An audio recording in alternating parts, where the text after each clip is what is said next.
Greetings, PPLZ, Sardonic Media here. Cheers. For those of you who are watching from my YouTube channel, my new website is sardonicmedia.wordpress.com. I really want to thank Augustus de la Vega for recommending WordPress.com. And for those of you who are watching from my website and need directions to my website, you have more problems than I can help you with. So, this is just for the people on YouTube. Here's a brief rundown of what you're going to see on my website, what kind of shenanigans are going to be going on. I'm planning on doing some movie reviews, like full, in-depth commentaries and yellings and screamings and all that kind of stuff, like a red letter media style tearing apart of a movie. And I'm also planning to do video game reviews, kind of like a Spoonie Experiment style video game review thing. And I'm also planning on doing videos like this, quickie reviews. Basically, I go to the theater, I see the movie, I come here, and I talk about it. I'm also planning on just, fiddling around with my video editor and doing fun shit. So that's also going to be on my website. So if you're just interested in media and entertainment and video games and all that kinds of stuff, that's what you'll see on my website. Nothing too heavily political except for this video, which is kind of why I want to post it on my YouTube channel as well, because I mostly do political stuff on my YouTube channel. So I saw the film The Ides of March a few days ago. It's the second Ryan Gosling film I've seen in a little while, and I gotta tell you, it did not wow me the same way that Drive did. Drive was awesome. If I didn't say it in my quickie review, I have to put it at a 9. I just keep thinking about it, so it's a 9. Ides of March, from the get-go, it's a 7.5, and I'll tell you why. It's mostly it's a really well done film, but I have a lot of personal problems with it, and most of those personal problems are George Clooney. The basic premise of the film is Ryan Gosling is this campaign manager guy, and he's working on George Clooney's campaign. And George Clooney's this Democrat, big surprise, and he's trying to become president. And the only person that can stop him is some other faceless Democrat guy who you never get to see in the entire film. Basically, the Republicans have no one who's interesting, so this guy's like Democrat Reagan. He's just going to swarm right into the White House, and the only thing that can stop him is, the other Democrat for some reason. Also, Republicans are terrorist voting. If you don't know what terrorist voting is, basically what happens is you have a primary, and say you're a Democrat. Well, Republicans will vote in that primary because they think they can vote for the lame duck Democrat, and then the Republican could beat him. That's what terrorist voting is. Anyway, it's basically a story about Ryan Gosling becoming more and more disappointed and disillusioned with George Clooney.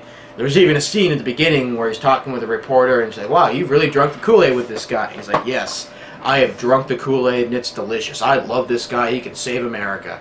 And here is my big problem with the film. I play for the other team. I do. I play for the red team. They're the blue team. Well, actually, I'm north of the border, so I'd be playing for the blue team instead of the red team. It's ass backwards up in Canada. It's because there's like a 40-foot wall of snow the second you hit the border, and that screws with the magnets and the polar ice caps. And that's, everything's backwards here. We wear pants on our heads up here, and most Americans don't know that. Anyway, so I play for the, if I was an American, I'd play for the red team. I'm rooting for the red team, even though I'm an anti-statist.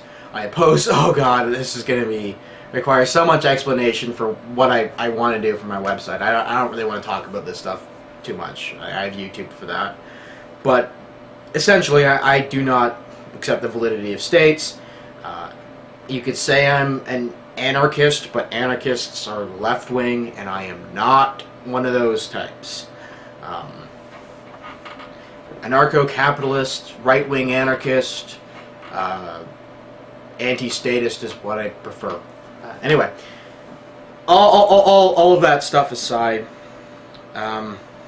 there's just some, at the beginning, because it's supposed to be a story about hope and, you know, being part of the cult, and then being slowly dragged down into reality and into the muck and into the horror of what democracy is really like. And I don't get the hope.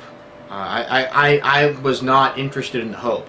All the little programs they were talking about, and all the reactions of the Democrats was just barf-inducing to me. I mentioned terrorist voting, and they're all flipping out at the Democratic convention thing, like, "Oh my God, terrorist voting! Oh, only Republicans do this! Oh, this is horrible!" No, Democrats do this too. Yeah, I'm sorry. I don't think that Democrats are just better people. I really don't. Sorry. There's also a mention, like there's a scene where George Clooney is, and I think this must have come from George Clooney. I think this must be his quote-unquote brilliant idea to save America that he wanted to work into the film. And to me, it's just so awful.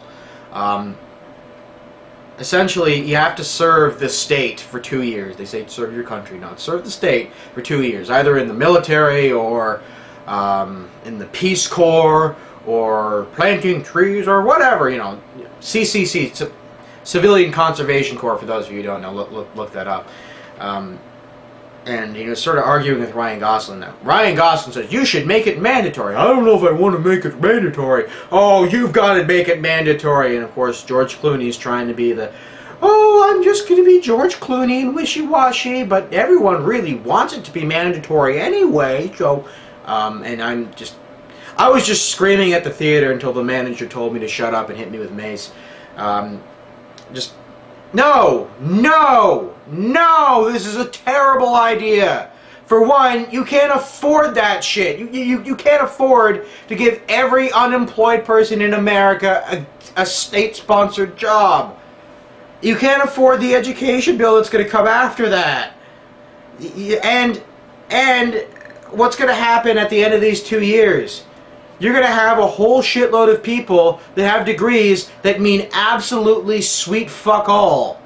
Like, you're going to flood the market with college graduates, and not to mention bankrupt the country. So you have all these people that are overqualified, or sorry, overeducated and underqualified, and that's a really horrible place to be, especially for the students, especially for the young people.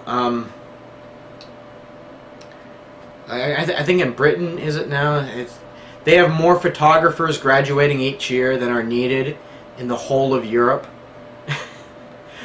That just gives you an idea of the cult of the university education. And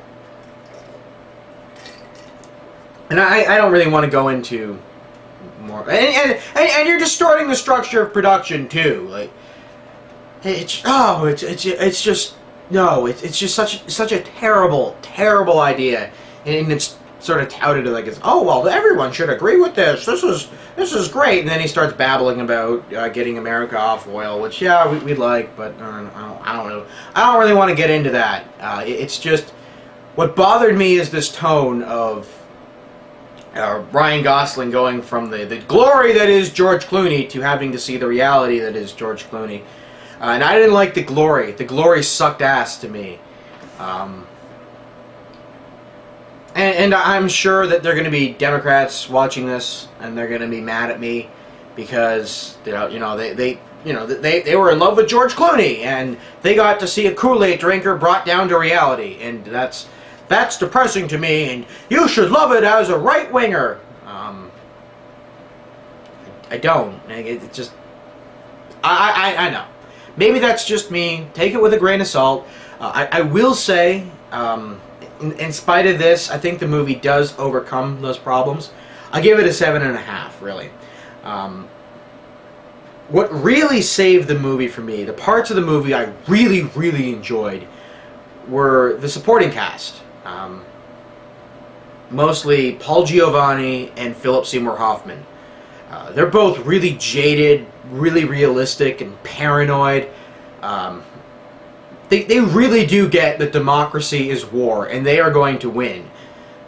And like I said, they're just really, really interesting characters. Even though I totally disagree with their politics, I think they're bad people, whatever. I found them to be really fascinating and fun to watch. So I think that saved the movie from the George Clooney-ness. I don't even think I like George Clooney as an actor. I'm thinking back now through any kind of movie with George Clooney in it that I liked, and give me some George Clooney movies. I'll tell you if I like them or not. I'm going to go with no for most of them. I can't think of a really good George Clooney movie, so maybe that's just off the top of my head, but whatever. Yeah, if you are on my YouTube channel right now, check out my website, sardonicmedia.wordpress.com, especially the one movie review I have up now for Kill Bill. Thankfully, Blip TV does not go batshit over copyright. Cheers, all.